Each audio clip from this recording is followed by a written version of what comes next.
जिल्ह्यात रस्ते बनतात, पाणी येतं, शाळा उभ्या राहतात, पण या सगळ्यांचं नियंत्रण नेमकं कोण करतं? कधी विचार केला आहे का?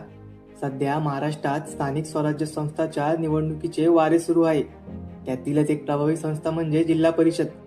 जिल्हा परिषद म्हणजे फक्त निवडणूक नव्हे, ती आहे ग्रामीण विकासाचं सेंटर. इथे निवडून येणारे सदस्य ठरवतात जिल्ह्याच्या विकासाच्या योजना. आरोग्य, शिक्षण, पाणी पुरवठा, रस्ते, स्वच्छता या सगळ्या सेवांचा दर्जा. गावातील ग्रामपंचायत, पंचायत समिती, प्रशासन या तिन्हींमध्ये समन्वय करून विकासाला गती देण्याचं काम जिल्हा परिषद करते. अर्थसंकल्प निधी वाटप, विषय समित्या, शिक्षण, आरोग्य, कृषी, महिला व बालविकास या सगळ्या क्षेत्रात निर्णय घेणारी हीच संस्था. लोकांच्या समस्या जिल्हा पातळीवर मांडणे, सरकारच्या योजना अचूक राबत आहेत का नाही ते पाहणे, ग्रामपंचायतींना मार्गदर्शन करणे.